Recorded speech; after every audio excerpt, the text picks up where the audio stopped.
한국에서 두 번째 코로나 확진자가 나왔습니다. 코로나19 확진 판정을 받았습니다. 이 남성은 코로나19가 전 세계로 확산되면서 질병을 치료하는 것만큼이나 그 예방의 중요성이 더 커지고 있는데 지금부터 80여 년 전 질병 예방과 공중보건에 힘쓴 의사가 있었다. 매일같이 어린아이들의 체온을 쟀어요. 그러니까 결핵은 38도 그렇게 열이 나는 게 아니고 열이 있을 똥 말똥 미열이에요. 이게 특징이에요. 그렇기 때문에 애들을 계속 열을 재다가 이 그래프로 보면은 얘는 의심이 간다라는 게 이제 나오죠. 공중위생, 공중보건, 학교 위생, 양호교사, 학교 급식. 그 당시에는 다른 데서는 생각도 못했죠. 그런데 여기서 했어요. 학교에서 얘들이 영양실조라 이런다 그래서 급식을 300일 동안이가 급식을 한 거예요. 쌍천 이영춘. 그는 50년 전에 의료보험제도를 도입하고 불모지나 다름없던 예방의학 분야를 개척한 의사였다. 지금 이렇게 코로나 때문에 힘들으니까 선생님 생각나요. 지금 선생님 계신다면 어떤 것부터 먼저 하셨을까? 바이러스가 인류를 위협하는 오늘, 대한민국 의료계에서 시대를 앞서갔던 의사 쌍천 이영춘을 만나본다.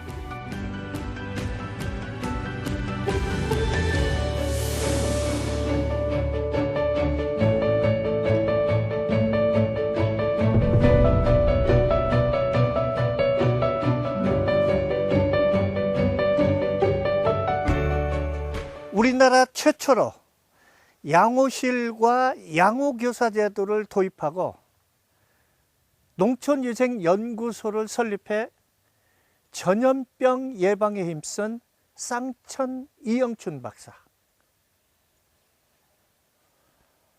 그는 변변한 병원 시설도 없던 시절에 어떻게 예방의학이라는 분야에 관심을 두게 된 걸까요? 그 모든 이야기가 바로 이 책, 쌍천 이영춘 박사가 직접 기록한 회고록인 나의 교우록에 담겨 있는데요. 오늘 이 시간에는 책 속에 담긴 기록을 통해 쌍천 이영춘 박사의 생애를 되짚어 봅니다. 일제강점기 쌀 수탈의 거점지였던 군산. 이곳에서도 최대의 농장으로 꼽히는 곳은 전라북도 5개 군에 걸쳐 논 1,000만 평 이상의 소작인 3,000 가구를 거느리고 있던 구마모토 농장이었다. 특히 군산에서 집중적으로 군산에서 정읍 화우까지 가면서 그 구마모토의 그 농장 땅을 밟지 않고 갈 수가 없었다는 얘기가 있을 정도로 정말 넓은 면적 그 농장을 소유하고 있었고, 구마모토 그 농장주 본인도 좀 독특하긴 하지만 본인이 조선의 경제 총독이라고, 경제에서는 자기가 최고다라고 스스로 자부를 하는 그런 사람이었었죠. 그만큼 규모가 컸었습니다. 1935년 군산시 개정면의 드넓은 벌판 구마모토 농장에 한 의사가 도착한다. 그는 이영춘이었다. 1935년 4월 1일 33살 청년 의사로서 나는 구마모토 농장 삼천 정부에 소속한 소작인 2만 명에 대한 무료 진료의 중책을 지고 본장인 개정에 부임했다. 그 당시 이제 이영춘 박사님의 글을 보면은 농민들은 그 우리 민족의 가장 근본이다. 그 사람들의 건강이 보장되고 그 사람들이 건전한 생각을 갖게 되면은 우리한테도 광복이 있을 것이다.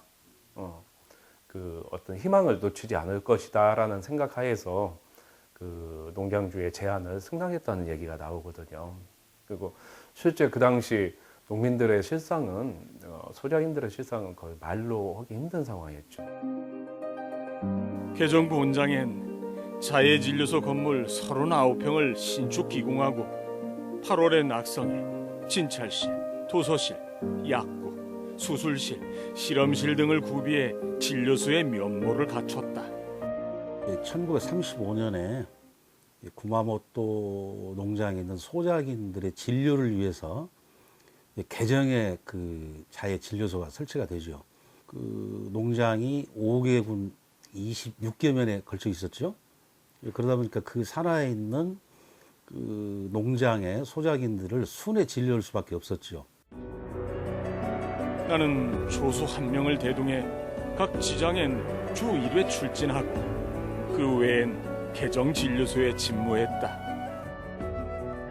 초년도에 취급 환자는 실제 인원만 약 7,000명, 연 인원으로는 3만 명으로 소작인 가족당 1.5명이 진료를 받은 셈이었다. 그 전에 140, 50까지 봤는데 왜 요즘 사람들은 그렇게 조금 퇴근 시간 지키고 그러냐. 옛날에는 퇴근 시간 지킬 수가 없어요. 아파서 오는데 그 환자 보고 퇴근됐다고 가요? 그 있을 수가 없는 일이죠. 140, 50명을 보셨대요. 그래서 전설적인 분이죠. 예. 군산에서만 진료를 한 게 아니에요. 4개 군을 두루 다녔어요. 이제 이동할 때는 이제 열차를 타거나 버스가 어쨌든 한 번씩 가니까 버스 타거나 그렇게 해서 이제 일주마다 이렇게 바꿔요, 이 양반이. 이 구마모토가 가진 농토가 이 전라북도의 절반 정도 막 저 김제 저쪽까지 이제 다 있으니까는 그래서 이제 하신 것이 진료소를 만들으셨어요. 지금으로 말하면은 보건지소예요. 그것 중에 제일 큰 곳이 화호예요.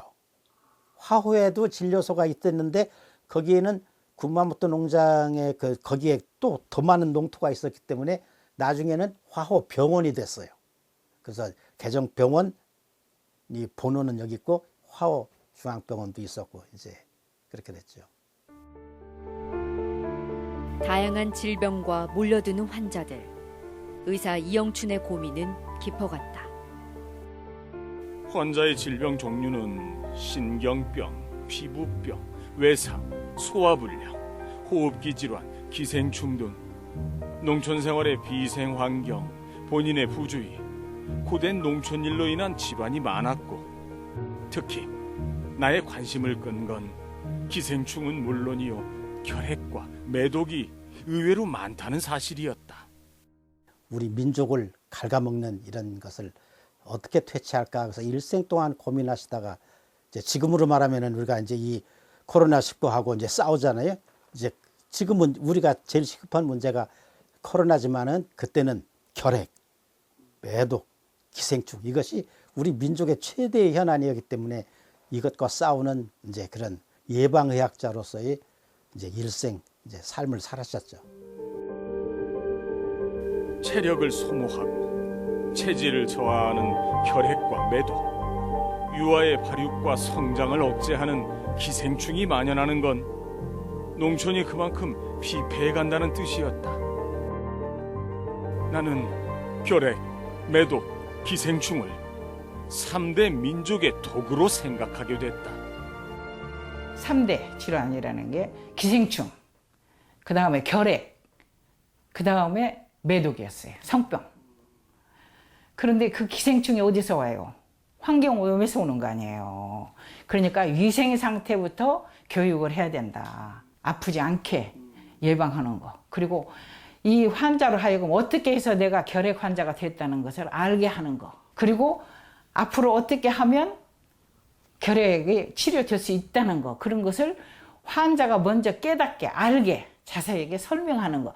이것이 더 중요하다.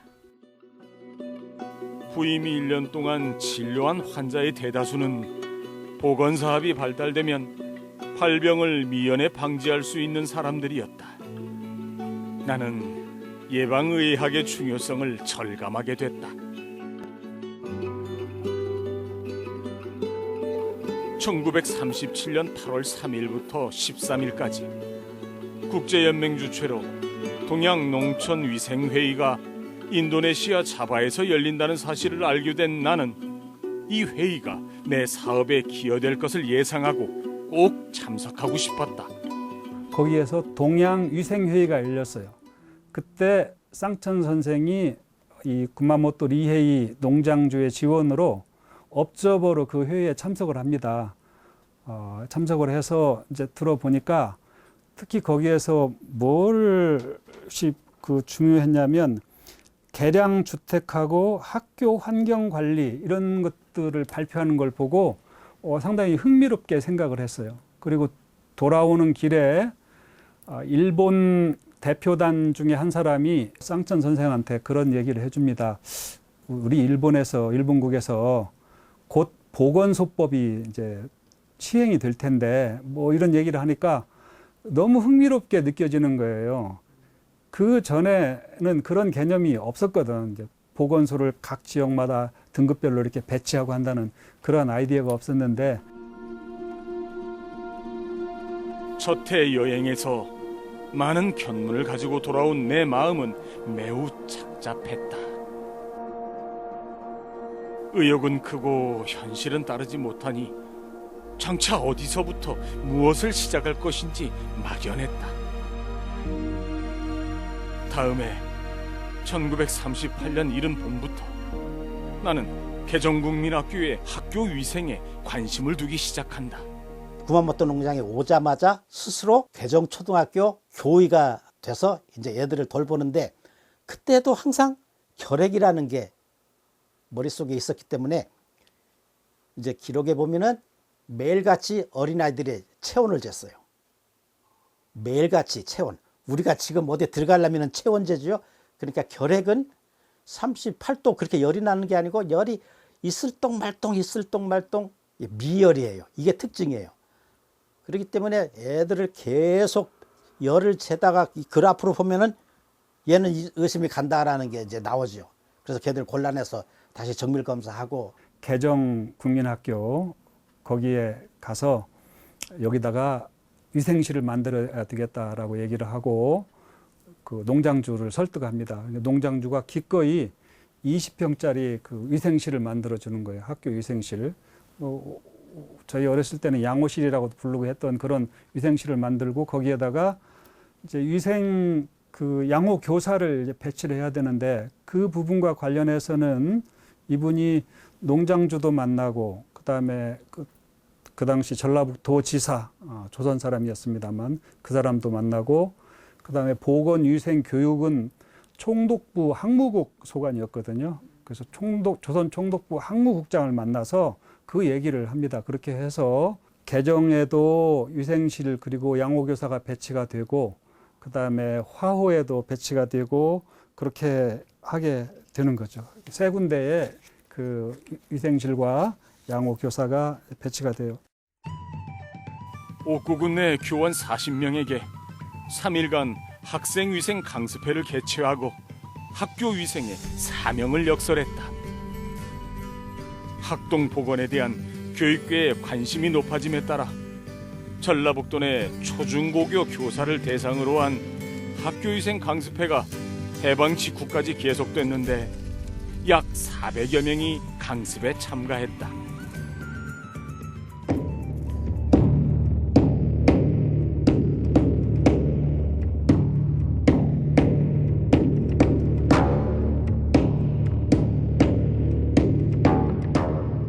주민의 식량난이 극심한데 춘궁기에 접어든 다음해 봄에는 아침 저녁으로 죽을 먹는 것은 그나마 좋은 편이었다. 학교위생 시범교인 개정학동 560명 중 점심을 못 가져오는 아동들이 절반을 넘는 형편이었다. 발육기 어린이들의 이 광경은 애처롭기만 했다. 학교에 가보니까 아이들이 축 늘어져 있는 걸 보고 눈치를 챘죠. 아, 이 아이들이 못 먹어서 이런 거구나. 쌍천의 생각에는 아이들을 우선 먹여놔야 그다음에 교육이고 그다음에 또 이 아이들이 자라서 어떤 산업적 역할을 한다든지 이렇게 할 수가 있기 때문에 먹이는 데 신경을 쓰고 바로 그날로 그 구마모토 농장주가 마침 와 있어서 찾아갑니다. 나락을 찧어서 이제 쌀을 가져가고 그 부산물로 쌀액이라고 하는 거고, 그걸 뭐 반쇠미라고 한자로는 이렇게 씁니다만, 그 쌀 논이 있고 한 그쪽에 과거에 닭 같은 거 키울 때 모이로 주던 그거를 주면 그걸로 아이들 주먹밥을 만들어 주겠다 하니까 그 농장주가 동의를 해서 그걸 주거든요. 학부형들, 즉 어머니나 그 학동의 누나를 하루에 8분씩 자원봉사자로 이렇게 불러가지고 학교에 취사장을 만들어 놓고 그 받아온 쌀액기로 주먹밥을 만들어서 주먹밥 하나와 소금을 같이 아이들에게 나눠주고, 그리고 아이들로 하여금 집에서 김치라든가 이런 건 너희들이 좀 가져와라 해가지고 그 어려웠던 1940년도 봄 얘기입니다. 그러니까 이게 우리나라에서 제가 기록상 확인한 걸로는 학교에서 이루어진 체계적인 급식으로는 최초의 일이고, 그 급식 인원도 굉장히 많았어요. 뭐 기록에 따라 조금 다릅니다만 500명 재학생 중에 340명이 주먹밥을 먹었다고 합니다. 이 한 덩어리씩이지만 이거는 아동 발달이라든가 아동 교육 또는 학교 급식이라고 하는 사회정책 측면에서 대단히 획기적인 일입니다. 예방의학으로 주민들의 건강을 지키고 싶어 했던 쌍천 이영춘의 노력은 수치로 증명된다. 1944년 개정면 7개 마을 주민 9,000명의 사망 실태를 조사한 결과 구마모토 농장 전속 소작인들이 살고 있는 3개 마을의 사망률이 3분의 1로 감소했다. 다른 마을들에 비해 현저히 낮은 사망률이었다. 개정면의 청년들의 건강 상태가 가장 우수하고, 그 다음에 그 옆에 있는 면이 그 다음으로 좀 우수하고, 나머지 면들은 그 불합격자들이 굉장히 많다라고 하는 것을 일본 군의관들이 이 면장한테 얘기를 해준 거예요. 이 보건위생이라고 하는 측면에서만 보면 어린 아이 때부터의 어떤 학교 급식도 포함이 되고, 학교 위생, 그 다음에 결핵 퇴치 뭐 이런 걸 통해서 그 개정 면민의 어떤 전반적인 건강 상태가 굉장히 양호하게 됐다라고 하는 건 분명한 거고요.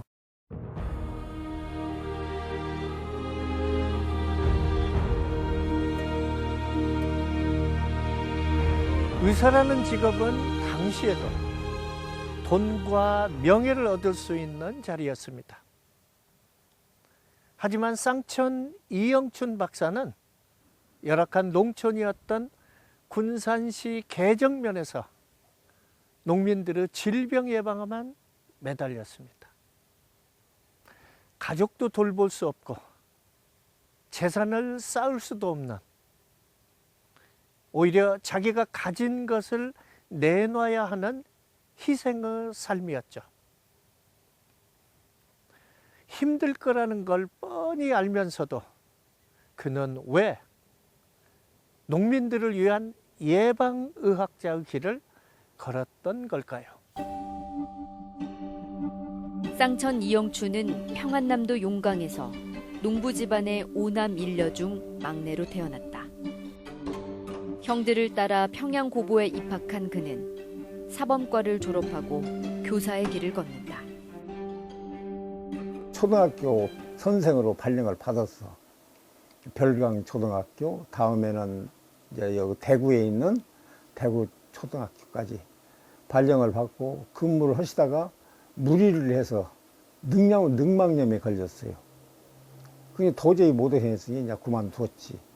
병에 걸려서 이제 할 수 없이 휴직을 하고 요양을 했는데, 어디서 했냐면은 황해도에 있는 형님 댁에, 이제 기록을 보면 형님 댁에 가서 이제 요양을 했다. 그 형님이라는 게 제 아버님이에요. 그래서 이제 거기에서 세브란스 의전을 나온 의사한테 계속 치료를 받으면서 요양을 했는데, 그때 의사가 되면은 좋겠다는 이제 꿈이 생겼어요. 그 꿈을 이제 우리 선친 아버님이 그걸 이제 아시고, 내가 도와줄 테니까는 이제 의사가 되라 그래서는 세브란스 의전에 이제 들어가서 이제 공부를 하고, 나는 재학 중의 임상보다는 기초의학에 관심이 많은 관계로 졸업 후 선배가 미국 유학을 떠나면서 공석이 된 생리학 교실 조수로 들어갔다. 내 왕성한 연구열에도 불구하고 나는 아버지와 형의 권유로 개업이가 돼서 가난한 가정을 지원할 수밖에 없었다. 천상에 나무를 위해서 태어나신 분이라 돈을 모을지를 몰라. 어려운 사람이 있으면 그냥 당신 돈으로 치료를 해주고, 또 옛날엔 그 돈이 없으니까 차라리 죽지 치료 못해요. 그런 게 이제 대신 돈 내시고 이렇게 하다 보니까 파산을 하셨어요. 3년 만에 쫄딱 망했어요. 하도 농민들이 가난하고 돈 낼 것도 없고 환자는 많은데, 그러다가 보니까는 이제 망했어요. 그때 이제 쌍천의 기록을 보면은 가난, 무지, 질병, 이 세 가지 고통에 헤매는 우리 백성들, 이 백성을 어떻게 할까, 이제 그런 이제 것을 뼈저리게 느끼고, 병원은 망했으니까 다시 학교로 돌아가겠다. 그래서 이제 접고 학교로 돌아가서 보니까는 동기들은 이미 학문적으로 다 앞서 있고, 그래서 그냥 기를 쓰고 공부를 하고, 공부를 했다는 건 이제 논문을 쓰는 거죠. 논문 쓰고 그러니까는 그 지도교수가, 야, 이 논문은 박사감이다.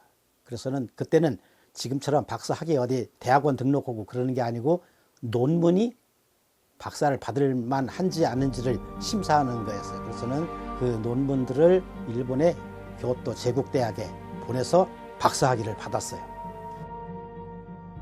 1934년 9월 어느 날 평고 사범과 시절 담임 선생님이었고 이후 경성제대 학생과정으로 부임한 와타나베 도웅 교수가 나를 집으로 초대했다. 일본인이 경영하는 모 지방 농장에서 소작인을 위해 무료 진료 사업을 할 계획인데, 농장주로부터 적합한 의사를 추천해달라는 요청을 받았다는 것이었다. 3년간의 개업이 생활에서 빈곤과 무지와 질병에서 신음하는 농촌 주민의 실상을 목격하고 동정해온 내 앞에 농촌과 농민을 위한 무료 진료 사업이란 흥미를 환기시키기에 충분했다. 농자가 천하지 대본이면 농민은 민족의 원촌이니 농민의 심신이 건전할 때 희망과 광명의 날이 있을 것을 상상하게 됐다. 이영춘의 농촌 진료는 일본인 구마모토의 농장에서 그렇게 시작됐다. 10년 후 해방을 맞이했지만 그는 군산을 떠나지 않았다. 이영춘 박사님한테도 뭐 당시 군정청 그 보건 관련 그 차관으로 와달라는 얘기도 있고, 대학교에서도 빈자리들이 워낙 많으니까 대학교에서도 빨리 와가지고 도와달라는 얘기도 있고, 그리고 뭐 어떤 경우에든지 그 개업의가 됐을 때도 부를 쌓을 수 있는 길이 열리는 거거든요. 근데 이영춘 박사님은 본인이 그 농촌 보건 위생을 위해서 개정해 왔고, 우리나라의 미래가 농촌에 있다고 생각한다라고 생각하시고 가시지 않고 이곳에서 계속 하던 업무를 꾸준히 해주신 거죠. 성공이 보장된 길을 뒤로 하고 쌍천 이영춘은 자신의 남은 인생을 자신이 선택한 길, 농민들이 있는 농촌으로 향한다.